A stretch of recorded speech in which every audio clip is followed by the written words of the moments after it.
Hi, everyone, and welcome. I'm Claudia Bester. I'm the Director of Public Programs here at the Hammer Museum, and I'm really, really thrilled to welcome you all to tonight's reading and conversation with author Kiran Desai. And thank you for your patience. We just had to set up an extra, I think, 100 or more chairs, and are probably breaking a fire marshal rule right now, but of course, it's incredibly exciting because she's an amazing author, and I've been looking forward to this for like 6 months, so very, very thrilled. I wanted to let you know that tonight's reading is part of our long-standing literary series called Some Favorite Writers, which is an ongoing collaboration between the Hammer Museum and the UCLA Department of English, and it's curated by the wonderful novelist and UCLA professor Mona Simpson. Mona is the best-selling author of Anywhere But Here, The Lost Father, A Regular Guy, Off Keck Road, My Hollywood, Casebook, and Commitment, and is also the publisher of the Paris Review. And tonight she's brought us the fabulous writer Kiran Desai to talk about her new book, The Loneliness of Sonia and Sonny, an epic novel of love and family, tradition, and modernity. We have copies available for purchase, and she will be signing books after the program. Before we dive into tonight's discussion, I want to highlight some upcoming exhibitions and programs you might be interested in. In 3 weeks, we're opening 4 new exhibitions, the largest of which has the beautifully poetic name, Several Eternities in a Day. It features 22 artists, mostly indigenous, from North, Central, and South America, and the work is really mind-blowing. Several of the artists were featured in the 2024 Venice Biennale, so you might have seen their work already there. We're also opening an exhibition inspired by Sun Ra called Space is the Place, and there's going to be a big opening party on Saturday, April 4th, and you're all invited. Also, the New Yorker writer and critic Hilton Alls will be speaking here on April 15th, and he's going to be in dialogue with the Hammer Museum's new director, Zoe Ryan. We also have a reading by the noted American poet A.E. Stallings, who's now a distinguished professor of poetry at Oxford. And we have a staged reading from James Joyce's Ulysses here on June 16th in our annual Bloomsday celebration. So we have lots and lots of great literary events coming up. And tonight, though, is one that I've just been looking forward to so much, and I love this book. So now please join me in giving a very warm welcome to our host, Mona Simpson.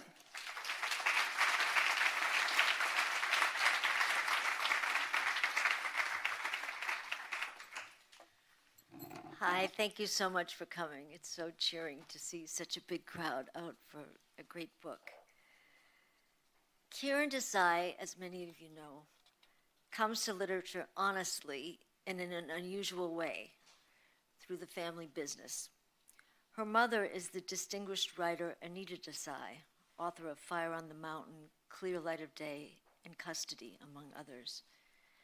Kiran Desai, the youngest of Anita Desai's 4 children, was born and brought up in Mumbai until she was 14, when she moved first to England, then to the US with her mother. She attended Bennington, then Columbia, where she received her MFA. Her first novel, Hullabaloo in the Guava Orchard, was published to a bit of a sensation, translated into 22 languages. Her second novel, The Inheritance of Loss, follows dual narratives about a cook's son working in restaurants in New York City, trying to pursue the American dream, while his father lives with a retired judge and the judge's orphaned granddaughter in the Himalayas, as the Gorkha National Liberation Front guerrillas disturb their quiet lives. The Inheritance of Loss won the 2006 Booker Prize, as well as the National Book Critics Circle Award. Kiran Desai was the youngest person to receive a Booker at that time, at 35. Her third novel, which we're here to celebrate tonight, was also shortlisted for a Booker. A novel about love and loneliness in the modern world. The Loneliness of Sonia and Sonny took 20 years in the making. In talking about the book, Kiran said, "I wanted to write a present-day romance with an old-fashioned beauty. In the past of my parents, and certainly my grandparents, an Indian love story would mostly be rooted in one community, one class, one religion, and often also in one place. But a love story in today's globalized world would likely wander in so many different directions. My characters consider, why this person? Why not as easily someone else? Why here, not there?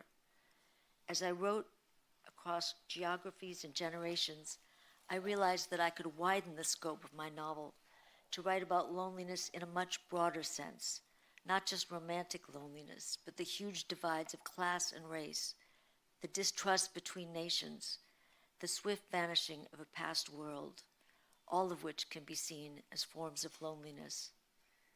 Against those enormous divides are the long, patient practices of writing and the long, rewarding practices of reading.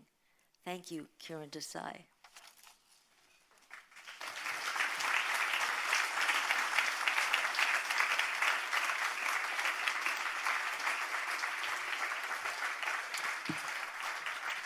Thank you so much, Mona. Thank you, Hammer Museum. And, it's such a delight to be here. And thank you, old friends in the audience. My friend Poji, my friend Michael, who are looking after me here. Thank you. And let me see. So that was such a beautiful introduction. And I thinking I may be rambling a little bit, presenting the book a little bit, and I will read a little bit. I think the origin of this book goes back to when I was a foreign student in Vermont, as Mona just mentioned, in Bennington, which was so exactly the opposite of teeming New Delhi. A city of, at that point, would have been about 12 million souls. And arriving in this small, snowbound landscape where, as a foreign student, you don't have anywhere to go during summer breaks and winter breaks. And I always worked in the library. And it was my first experience of being really lonely and physically lonely, that being alone for the first time, physically alone. And I think that's the biggest difference between life in India and life in the Western world, whereas there are different kinds of loneliness, and we certainly could feel perfectly lonely in a big, busy family, in a big, busy city, in a busy country, but you were never actually physically alone. You never ate a meal alone. So you never went to a movie alone. I remember the first time I went to a movie alone, how strange it felt. But at the same time, it was also simultaneously experience of kind of exquisite artistic loneliness, of reading deeply for the first time and writing my first short stories and reading Anna Karenina for the first time in snowy Vermont, reading Pedro Páramo, the great Pedro Páramo for the first time, reading Milan Kundera, Kawabata. I mean, of course, we all read from an international bookshelf, and it was just so magical reading and writing like that. So it was my first, I think all from that moment on, from that time, I've always been transferring my life into my work and my loneliness into this, into my art. So I think it was reading those books, the ones that I mentioned. I think it was also the time Marquez wrote Love in the Time of Cholera. I remember reading that in the late 1980s. And one of the secret reasons writers write books is to place a book on the shelf alongside the books you love.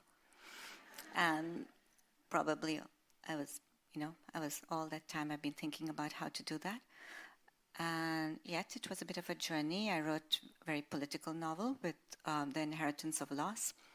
And perhaps that, after writing that political book about migration and borders, I had the courage to turn to a much more personal sphere, a much more quiet place, and to think about a book that felt much more vulnerable and much more difficult to write, and enter that very quiet sphere. What do people say when a relationship is beginning or ending?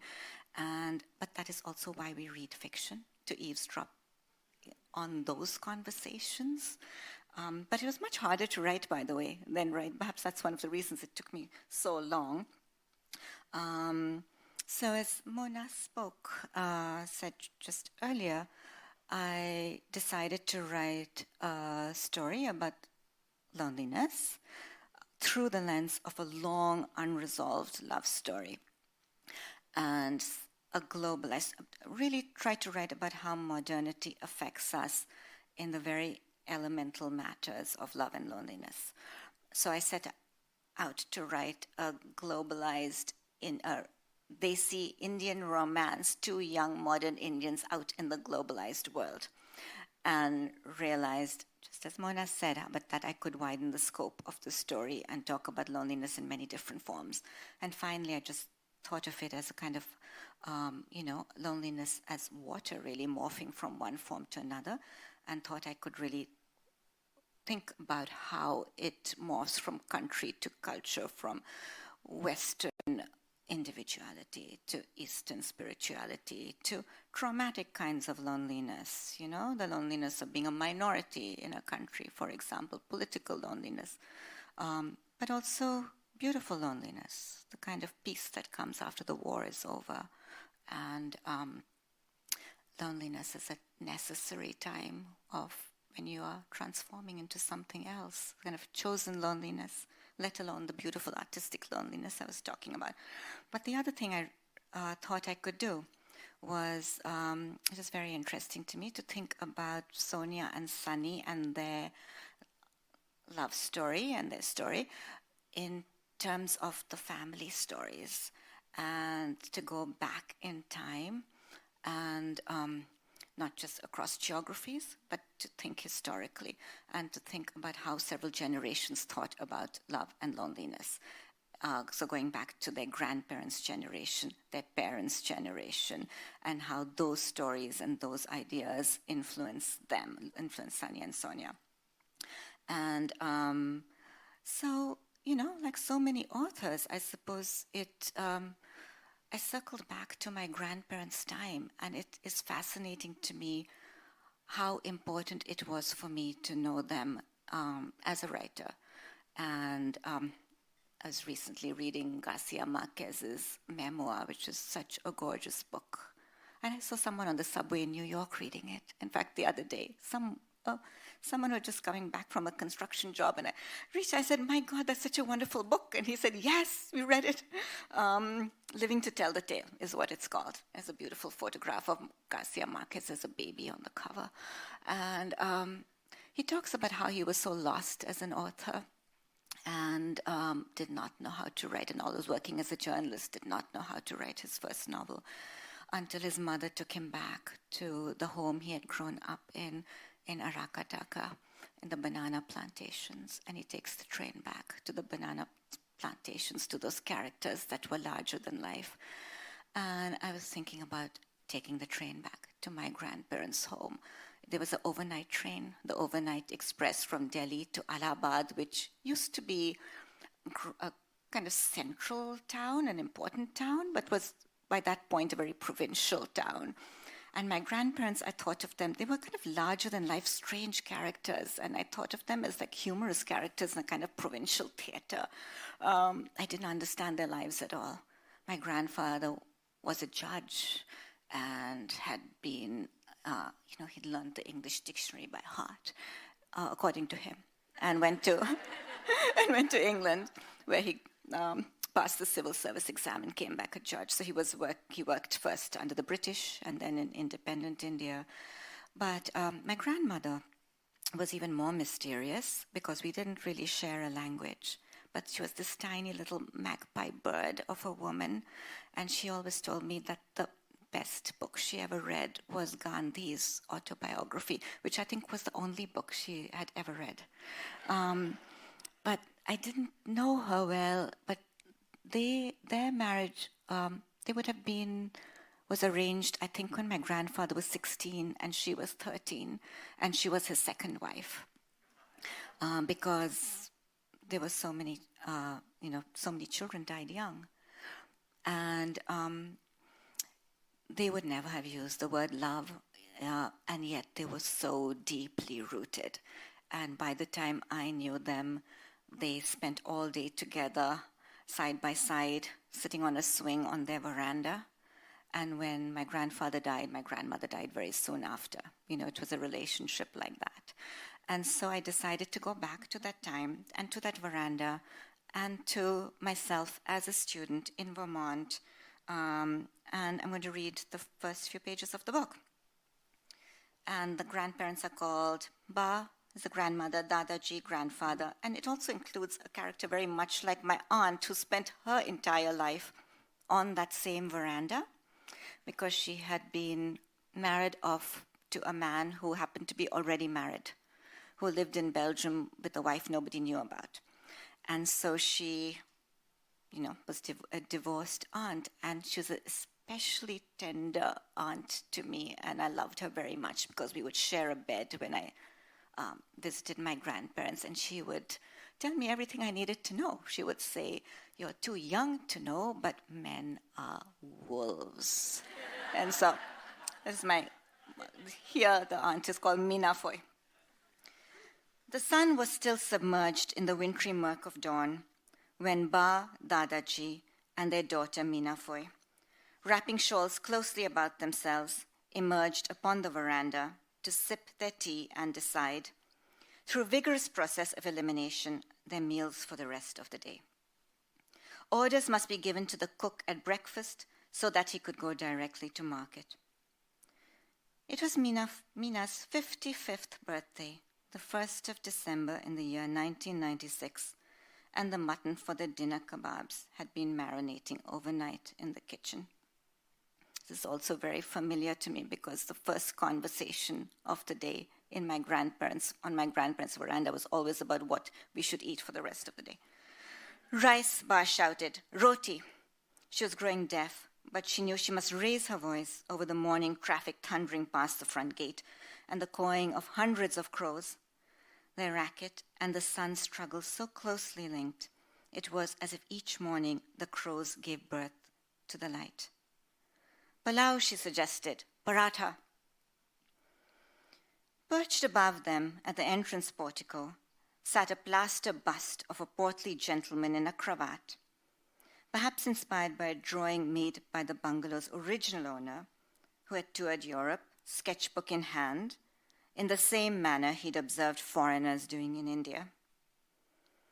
And perhaps it was the fault of the artist's rendering or the dissonant surroundings of Allahabad, or splattering of bird droppings, but the bust resembled less a dignified nobleman than a foolish snob with an interest in the sky overhead, which had not turned vivid for a quarter of a century.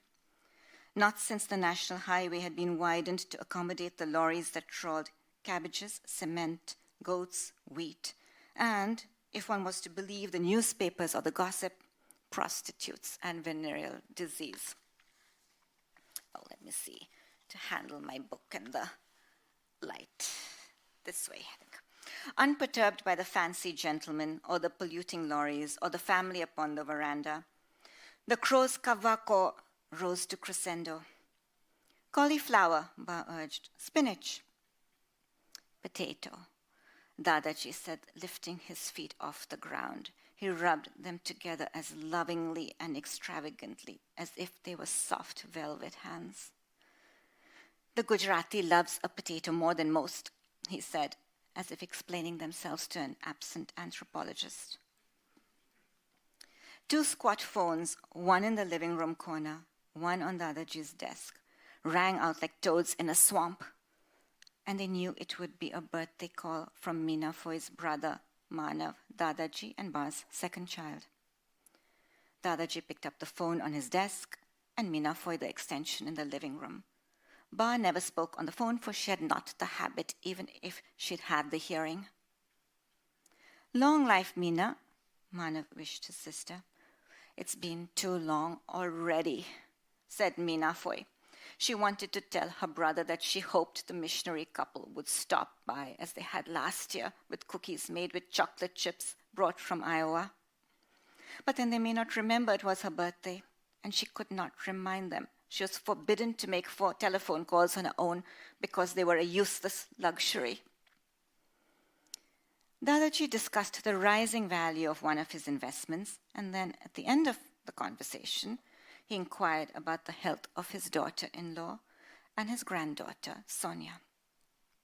"We are worried about Sonia," Manav answered.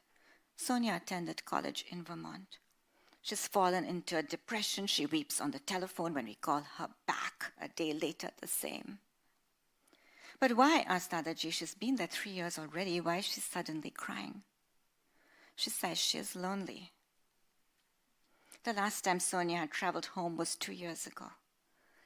Lonely? Lonely? In Allahabad, they had no patience with loneliness. They might have felt the loneliness of being misunderstood. They might know the sucked dead feeling of Allahabad afternoons, a tide drawn out, perhaps never to return, which is a kind of loneliness. But they'd never slept in a house alone, never eaten a meal alone, never lived in a place where they were unknown, never woken without a cook bringing tea or wishing good morning. Namaste Kansama, no, good morning, Mummy, good morning, Daddy, Mina, good morning, Aya, namaste. Whenever Dadaji thought of the Wordsworth poem he had been taught in school, I wondered, lonely as a cloud that floats on high o'er vales and hills. The line struck him as so ridiculous, it made him throw back his head and guffaw so hard, his upper dentures fell down with a smash.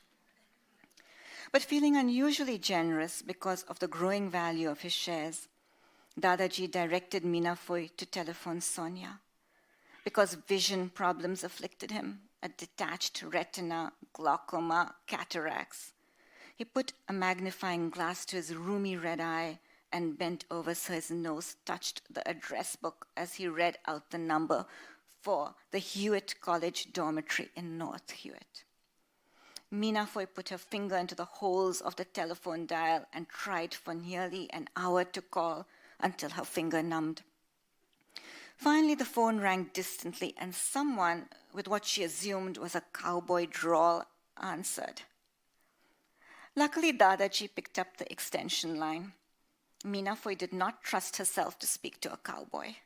Her finger remained stuck up in the air with a crick. "Hello, hello, please connect us to Sonia Shah, who is in room number 5, shouted Dadaji. Because those were the days when you made international calls, you just yelled because you had to get your voice all the way across to the other side of the world. Then when Sonia arrived at the phone booth, "What is the matter? Why is your father saying you're unhappy? Your studies are all right." "Yes," said Sonia in a measly voice. "Then what is the problem?" "What you get to eat there?" Minafoy inquired. This was also always the conversation. What did you get to eat on the flight? What did you get to eat? "Macaroni," answered her grandfather on the phone extension. "No, Dadaji," answered Sonia. "The menu is very international. We have Chinese night, Mexican night." Minafoy ventured. "India night?" "Lunch is sometimes tomato tigers, which are tomatoes and cheese on a toasted English muffin with curry powder on top." "Never heard of such a thing. Outrage." "Pudding," Minafoy whispered. "Brownies with ice cream, pecan pie, and blueberry pie." Just to contemplate such lavish mysteries made Minafoy faint with heartbreak. "Pie is a very American food," Dadaji confirmed. "Well, what are you crying for, you lucky girl?" Sonia tried to explain. "I've ballooned in my own head. I cannot stop thinking about myself and my problems. I'm dreading the winter. In the dark and cold, it will get worse." "Do some jumping jacks," said Dadaji. "Get your spirits up, then pick up your books. You have to persevere through hardship. If I hadn't left the life I was born to, you would be in Naryad, married at 16, not studying in America." Minafoy's hands strangled each other in her lap when she remembered her childhood visits to their ancestral home, where the women scrounged what was left after the men had eaten. When the girls menstruated, they were banished even from this marginal existence to a hut at the bottom of the property, where they ate from clay dishes that were later broken upon the rubbish heaps so they would not pollute the world. Dadaji had single-handedly extracted them from such backwardness. He may be iron-willed and furious-tempered, but these were precisely the qualities that had given Ba a place at the polished mahogany dining table every day of the year. When he'd retired, he'd taken her on a round-the-world trip. All these years later, Ba and Dadaji could not remember a single site, not a monument, not a museum, but they never forgot the green muffler lost on the way to Machu Picchu, or the machine that promised to deliver recorded history of the Vatican through headphones, but when they put in the coins, it didn't. And when they went to complain, the counter was closed for lunch. Should we return in 20 minutes? They had asked the guard. Does lunch happen in 20 minutes? The guard had replied angrily. They remembered this. Then they remembered how they had suffered constipation in Vienna and spent a day searching for reasonably priced fruit, but found none.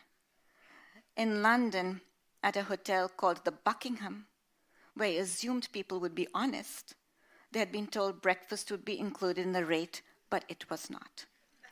They had saved a small fortune in Paris by cooking rice and lentils in the electric kettle for their dinners. Dadaji climbing on a chair and dismantling the hotel room's fire alarm. They'd been disappointed by French cooking. What was all the fuss about? They found the same 3 sandwiches and 2 sauces everywhere they went. With these 2 sauces, the French had terrorized the world. Then, in most foreign lands, they'd observed that the denizens had no respect for Indian tourists, where they pursued and flattered the white ones. Therefore, it was best to reside among your own people and keep to your own meticulous standards. Having made the big world small, Ba and Dadaji returned home satisfied. Thank you very much. Thank you.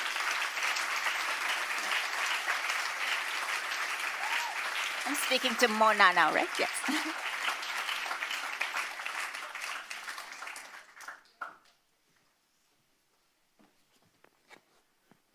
Oh, that was absolutely wonderful. Thank you.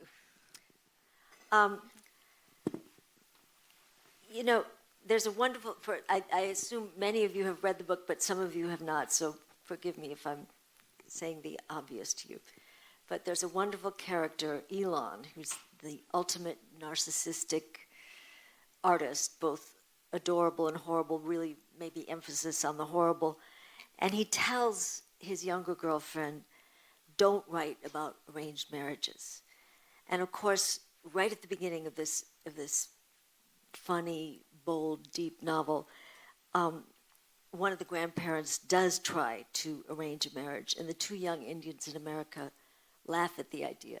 Can you talk about how you've reinvented the tropes?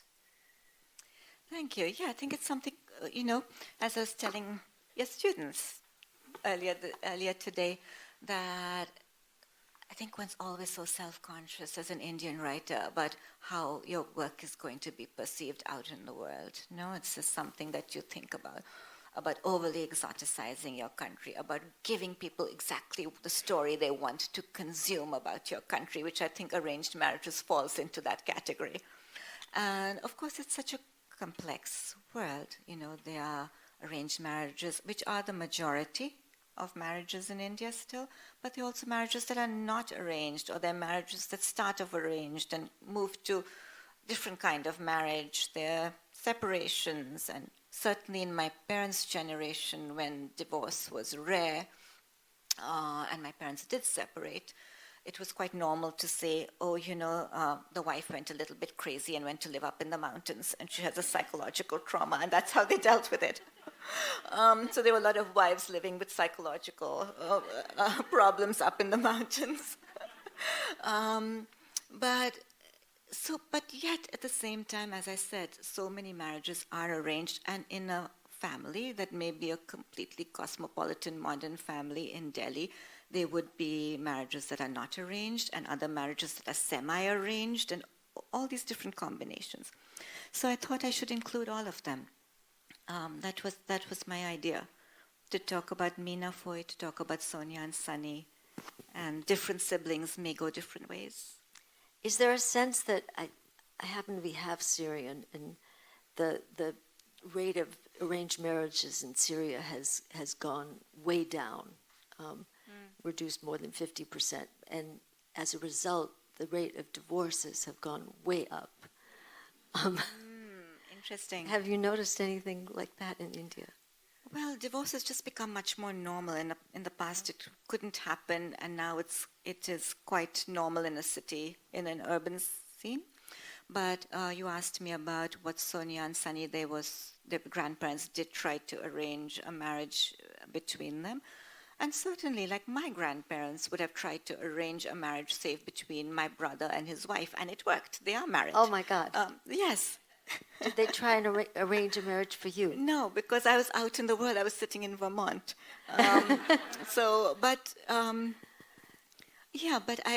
That Sonia and Sunny are so humiliated by this idea because they think of themselves as very urbane, cosmopolitan Indians who are out in the world, and they are. And yet somehow they're not managing very well, which is also, I think, an honest depiction.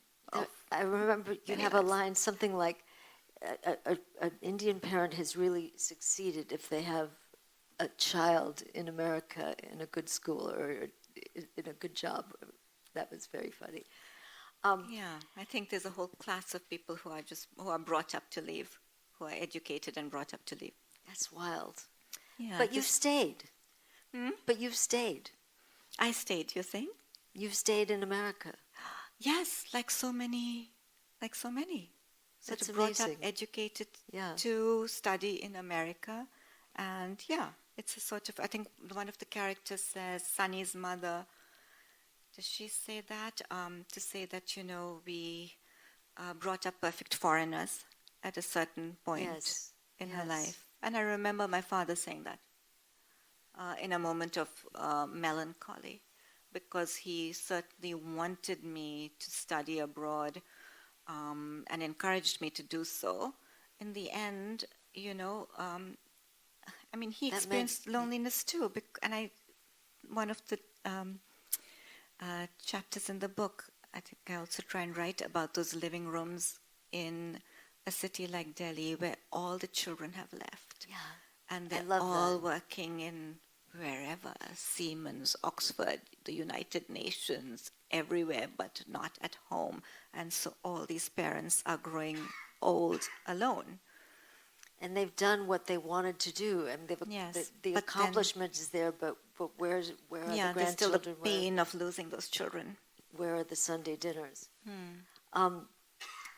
When you won the Booker in 2006, you said in an acceptance speech that you felt the novel was your mother's as much as your own. And your mother said, of course, Anita Desai was also been shortlisted for the Booker 3 times and should have received it. Your mother at that time said that she felt as ecstatic about your achievement as she would have had she won herself. I read somewhere that she was your first reader. Is that still true? Still true. And she's now... Oh, amazing. She's now 89. Oh. And she's profoundly my first reader, and also, it's been so wonderful. We have spent so much time writing together in the same house and traveling together, spending winters in India or in Mexico together writing. Amazing. Yeah. It's an amazing story. And sometimes we overlap landscapes. The veranda, I just read that chapter about the veranda. That veranda appears in her book as well, one of her books as well. I remember we both contemplated the scorpion in Mexico together with something like 14 babies on its back, and we didn't know what to do with it. And then it found its way into one of her novels and into into Inheritance of Loss. This is a dissertation for someone. But she's still. But I have to say, it's also such a long book. This book, and it was much longer in manuscript. And so I felt she didn't read the whole. I didn't force the 5,000-page version on her, but I think when it was about 1,500 pages, she did read it. Oh my God! Yeah. Can I ask you, and just for those of you who didn't know, this book took 20 years. Can I ask you a bit about just the spiritual practice of patience that you and I had thought, I had wondered when I'd read that you'd spent 20 years on it, I wondered if you'd gone down other alleys and started other books that you'd perhaps abandoned, but no. I love that. So tell us about must be quite a crazy person. I mean, I held no. on to this book for 20 years like a bulldog. I wouldn't let it go. And I think some of my friends in the audience would know this. I just would not leave it. And I would get incredibly angry if anybody tried to prevent me from working on it, even for an evening or a weekend. And yeah, I wouldn't let it go. And it didn't. How did you finally let it go?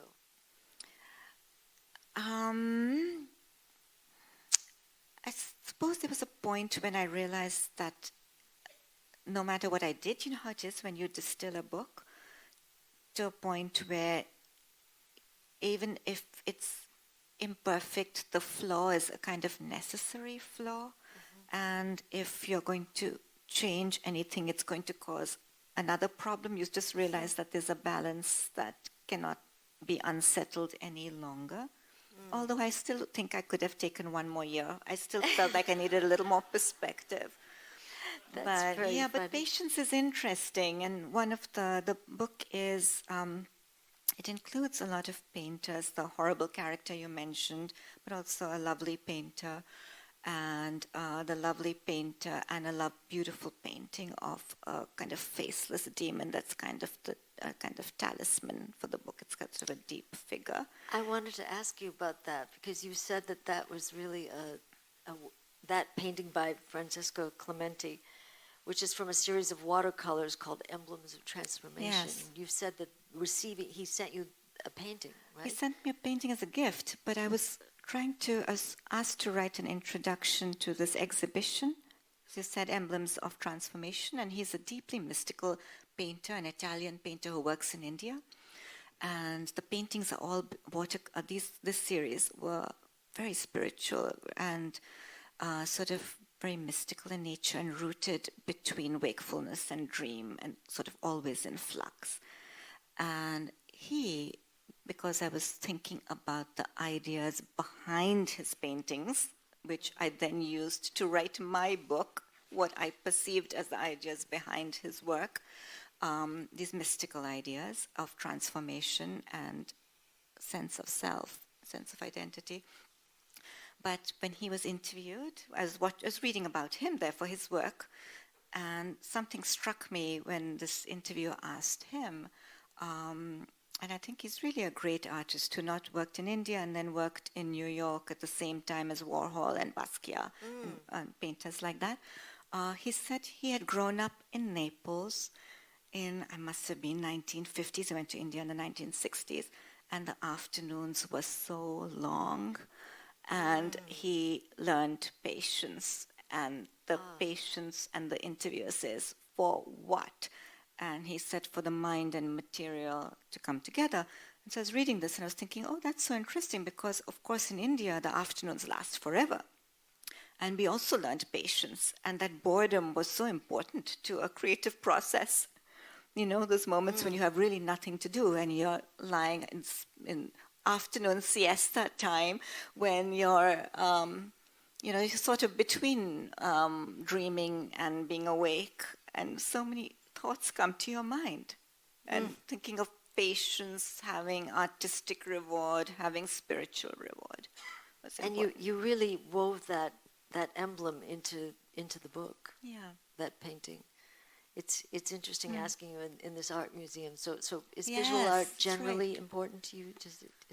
Has that happened before? Yes, I think if I'm not writing, I'm going to museums. Ah. Yeah, wherever I go to the museum wherever I'm traveling. It is the art form that I find most compatible. Music also, at certain points of writing this book, the mystical poetry and the music set to that poetry. Yeah, there is a lot of poetry in this book. Yeah, the poetry of the mystical poets of India, which my father would listen to. Had you known them before? Did you know them Yes, growing up? because I grew up with a father who loved that music. And, growing up in a country with so many different religions, primarily Hindu and Muslim, which has been such a troubled, and yet I feel like it's also the greatest love story, the Hindu-Muslim story. And that poetry and that music is so essential to bringing these cultures together, these different religions together, who are such different religions.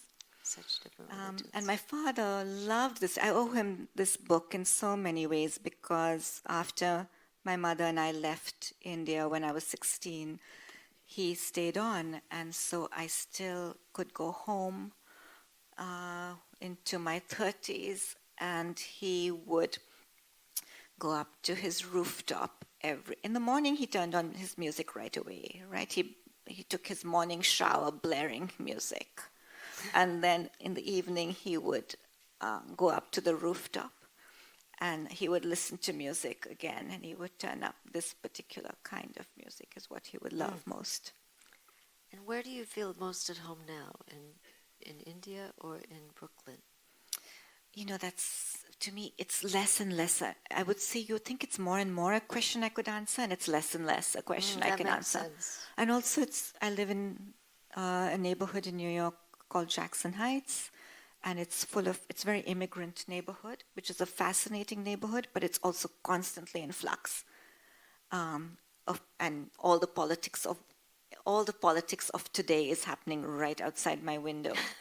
So it leaves you quite unsettled.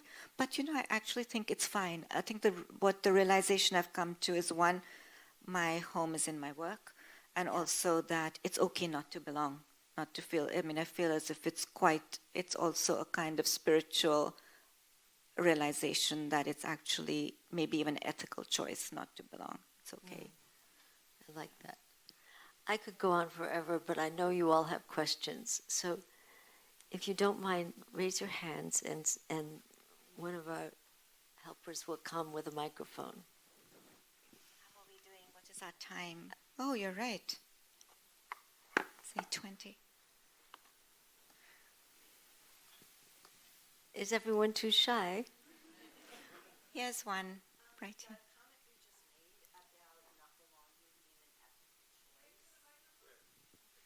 I'm sorry, can we ask you to repeat it with the microphone? Thank you. The comment you just made about not belonging could be an ethical choice. Can you say more about that? Yeah, when growing up in India till I was 16, for a long time I felt as if I was living a very centered life. And I belonged in the family, in my country. And then at the same time, I think my parents were beginning to separating. My mother took me to live up in the mountains in the northeast of India. So that was the first big journey and it was fascinating. I used this landscape when I was writing my last book, The Inheritance of Loss. And it's a fascinating border. It's not the famous border between India and Pakistan. It's the eastern border, and it's a little knob at the shoulder of the country. And around that territory are the Himalayan kingdoms of Bhutan and Sikkim, Nepal, Tibet to the north, and China. And the borders have shifted through the centuries. And the country was India, the state was Bengal, and yet we were really seen as sort of interlopers. And the people of that hillside, it was the beginning of, not the beginning, it was a continuing argument for independent statehood in that border territory. And it was my first realization of thinking that, a landscape has many claims upon it, and that my story was not the central story, and that our idea of belonging was contradicted by other people's ideas of belonging. And the borders made no sense to many people. And it was also my first experience, I think, of novelistic experience of many stories overlapping and thinking of how I could use that as how that would inform my work. I never expected that it would until I wrote Inheritance of Loss. But now I think of movement, of migration. I think loneliness is an inevitable component of migration, and so is, translation. So is the idea of many perspectives. So is the idea of moral ambiguity. And so, therefore, thinking of loneliness, not belonging, as an ethical choice also, for that reason.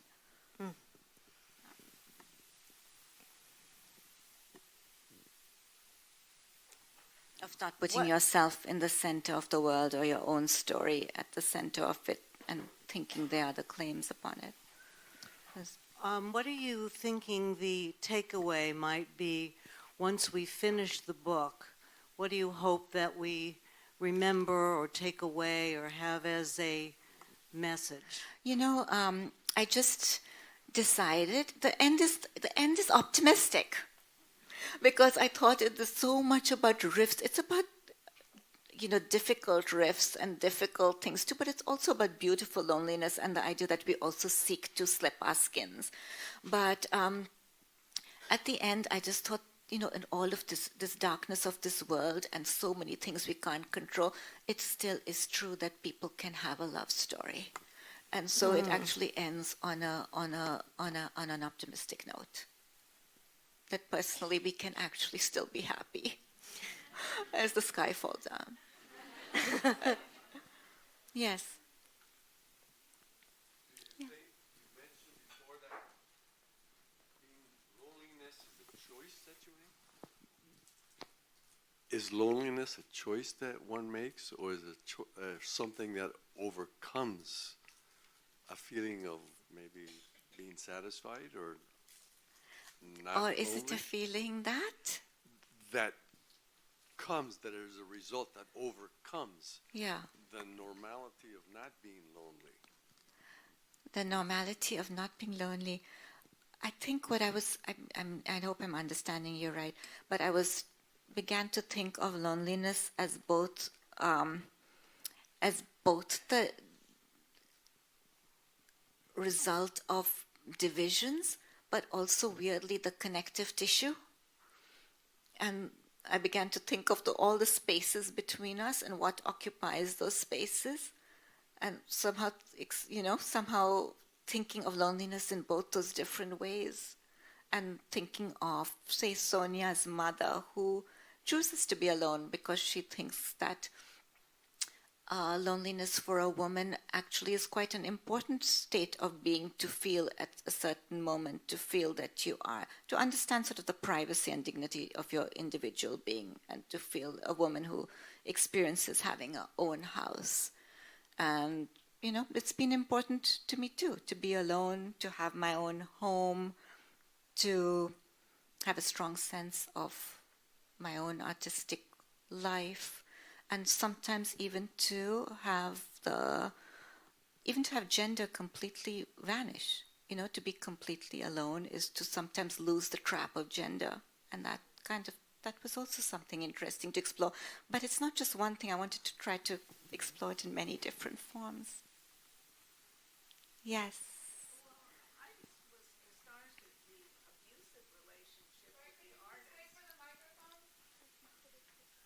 Yes.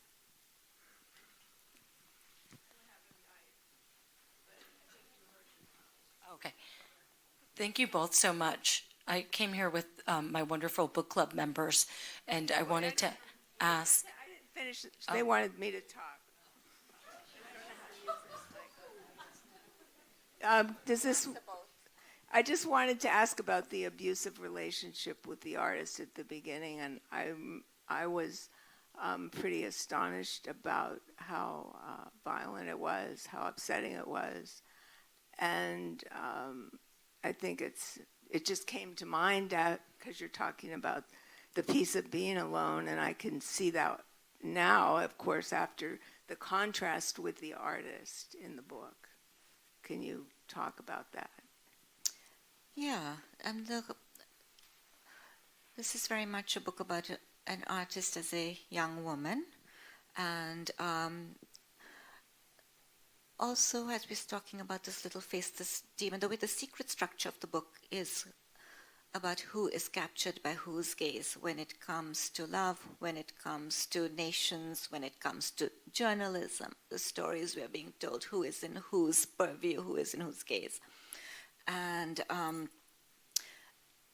both politically and personally. So Sonia is the story of this abusive relationship is a story of her being so displaced from herself and having to face this in terms of her artistic life too.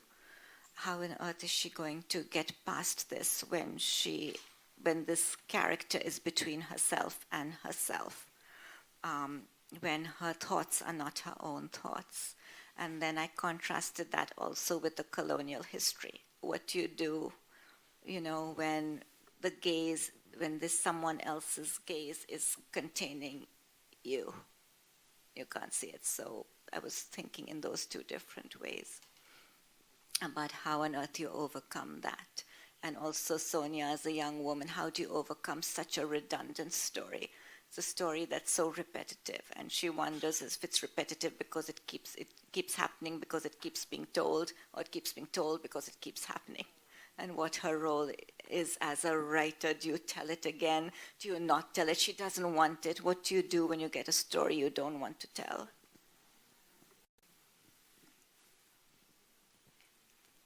Thank you so much for both of you for this evening. I'm here with my book club members, and we certainly will want to know what you're working on next. We read your book and loved it uniformly. And also what your writing process is like. How do you write over a 20-year period? Is there a routine? My writing process is what I don't recommend to anyone, which is that I get up in the morning and I go straight to my desk and I just sit there as long as I can. And I sit, which is usually 4 or 5 hours, and then I get up and I do a few things and I go back to my desk. So that's my writing process. And I think I should be more disciplined not in terms of getting up and getting to that's my fantastic discipline, but in terms of following a million stories. I just let myself follow so many stories before I lifted this book from the manuscript pages. But therefore, I have some stories that I would like to go back to. A couple of them I can mention. One of them I really am interested in is Sonia was also writing about India's relationship with the Western world through several generations and trying to trace this new rise of nationalism we're seeing everywhere. I was first just thinking about India, but now, of course, it's here as well, in this country as well. But there's a German element to the book, and there was a time, at the time of my grandfather, when I told you he went to England to study, but at the same time, there were Indians who were fighting for freedom from the British, and they sent their children to Germany to study in the 1920s. And my other grandfather was sent to Germany. One grandfather was sent to Britain, and one grandfather was sent to Germany, and married my grandmother, who sailed from Berlin and spent the rest of her life in India through the war. And I really want to follow that story and to think about those links, and which are very dark links, in fact, between what happened in Germany in the 1930s and 40s and the influence and the link between Indian nationalistic, fascistic thinking. Yeah. Hi, thank you so much, and thank you for this book. I wanted to ask you, and I know you get asked about this a lot in interviews, so I'm sorry for that, but over that kind of two-decade period, you mentioned that you find yourself most at home in your work and in your writing, but you also then have this world outside your window, which is Jackson Heights. Yes. So how do you live in that world when you're also trying to finish the book, and I ask for personal reasons. So Do you live in Jackson Heights too? no, I used to live in Brooklyn, but now I live here in LA. Nice. Yes, it's so interesting because at the same time you're gathering stories, right? You're trying to write and live within your work, and yet some things are happening right outside your window and you're trying to gather them. And I wrote this book so much out of keeping notes and keeping diaries, and then I stopped for a couple of years during intense finishing this book, and I'm so regretting it because you forget so much, and so much happens every day. So much has been changing. But so during the bits of time that I'm not working, and I go out into this neighborhood, I'm incredibly lucky. There are stories that, fall from the trees when you live in a neighborhood like that. And for example, 2 houses down from me, there was an extraordinary, lovely old man who lived alone, Aussie, who was Coptic Christian from Alexandria. And in the morning, I would pour out my coffee and I would step out onto the back step, and he would be in his garden tending his basil plants and his, fig trees. And he would raise his coffee cup. And sometimes when I was taking a break, I would go across and he would tell me about how his father was, he was recruited for the British Army and found himself stranded in Bombay. And then he would give me figs from his fig tree. And also I have neighbors from Tibet who were sponsored by a synagogue to come to the United States. And, so you hear their stories. But yeah, you're right, it's amazing. I just try, my advice to you is to spend some of each day keeping notes. Yeah, it's worth it. I mean, it's so terribly hard when you're so tired, but it's so worth it to just jot down those notes, those 3 lines or 4 lines at the end of the day. You'll be so grateful if you are a writer and you'll use those notes. Yeah. They'll mean everything to your work. I do have a mic right here. My question is about Babita Auntie. I'm over here. Yes. Hi. I am curious about the self-talk for her character, where she kind of censors herself. And if you were willing to share, was that inspired by someone or someone that you wish? Did you say Babita? The auntie, yes. You mean the Mina Foy? The old Mina Foy? Or Sunny's mother. Sunny's mother, okay, yes. Did I say that wrong? I'm so sorry. No, Babita, you're right. Babita. You're right. Yes. Okay. So is that character inspired by someone? Is it like you wishing someone would self-censor? Well, that character that character is very familiar to me, and I feel like it's many people I know, and that is the character that most readers have come up to me and said, I know a woman like that. That woman is my mother. Or so, but she's so politically incorrect. And I think my publishers and editors might have been worried at a certain point, and perhaps I toned her down for that reason, because it's such a conundrum, because this is why we read. We want to know what people are saying behind closed doors. And I think it's so important to reveal racism, and I wanted to write about Indian racism. And it's so important to say it. But then once you say it, of course, it seems offensive, no? So it's like a real problem to know how to deal with that. But it seemed like one of the most important things for me to write about, to think about characters out in the world, and that kind of fascinating thing of this kind of westernized class of Indian, by the way, who I felt very all right to write satirically, because I know those people so well that I felt I could write in this way. But the amazing thing is the racism is not against white people, but it's against brown and black people, right? And then as an immigrant, I think you are arriving in a country that has its own burden. It's a fresh new country to you, but it has its own burden of history, and it's a history you know nothing about, and it's a conversation you're so scared of transgressing on, and yet at the same time you're immediately a person of color. So by that term itself, you are part of a conversation, but you don't really have the history, the depth of history and the knowledge. And then you meet immigrants from other parts of the world, and you find that they, just like Indians, have their own absolutely bizarre hierarchy of race, and who they place here, and who they place here, and who they place here, and who they place here. Asians in general, Asians have their own little world, let alone when you get mixed up with all the rest of the world. And I wanted to write about it. It felt like a really important subject to me.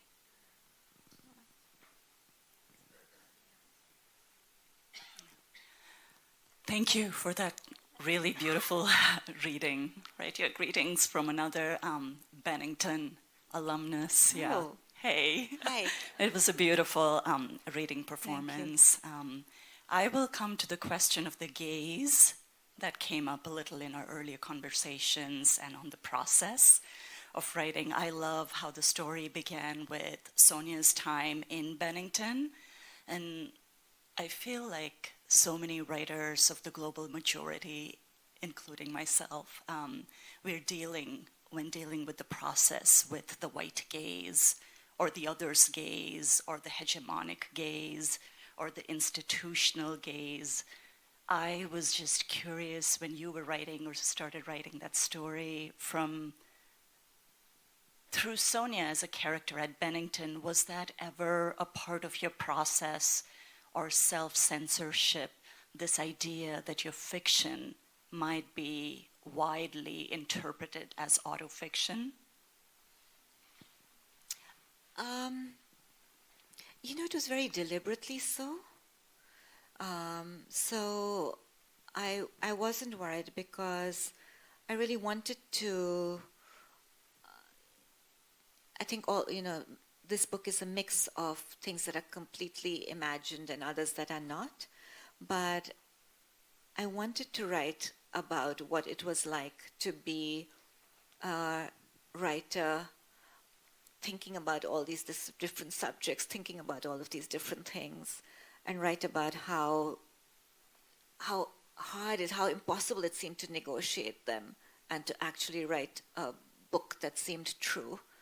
And how weird it is, right, when we talk about who the story belongs to and who gets to tell which story, and how ridiculous it also is when, how we draw the lines, by which I'm saying that I feel that as an Indian writer living in the United States, I should perhaps not write about India. And there's this whole feeling of that if you have to write in India, write an Indian book, and you should be living in India. Then this whole question of language. Can you even write an Indian story writing in English, or does that immediately void the authenticity of your work? Does it have to be in an Indian language? And the question of the novel in the first place, which came to India through the British. It's not a traditional form. So what does it mean to have, to write to write a novel?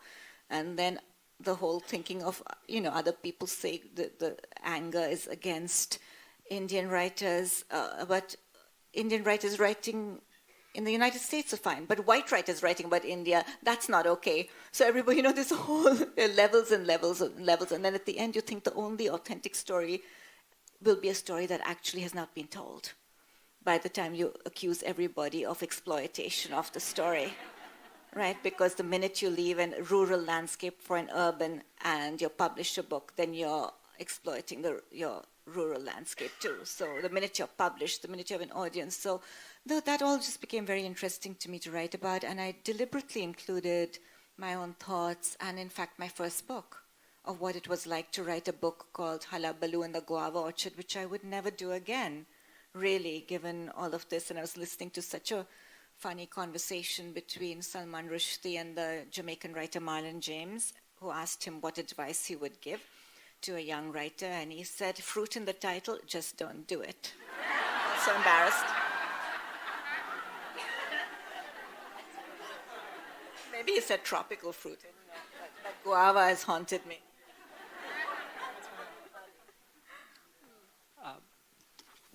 I think we have time for one more question.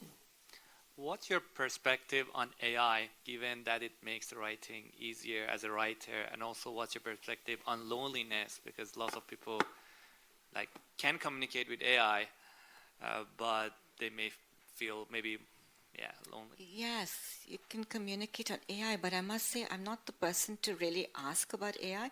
But I did ask AI something. I said, "Can you write something in the style of Kiran Desai?" And it wrote The Dance of the Seven Veils. And it took place under a mango tree. So, I don't know.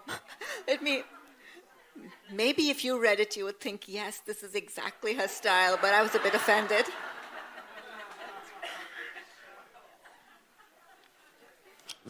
Thank you so much. Thank you very much. Thank you for your generous answers. Thank you. And your graciousness.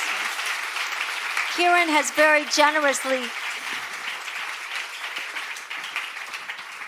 very kindly agreed to sign some books. And I think the signing has moved because there are so many of us. Up here? Okay, she'll be right up there signing books.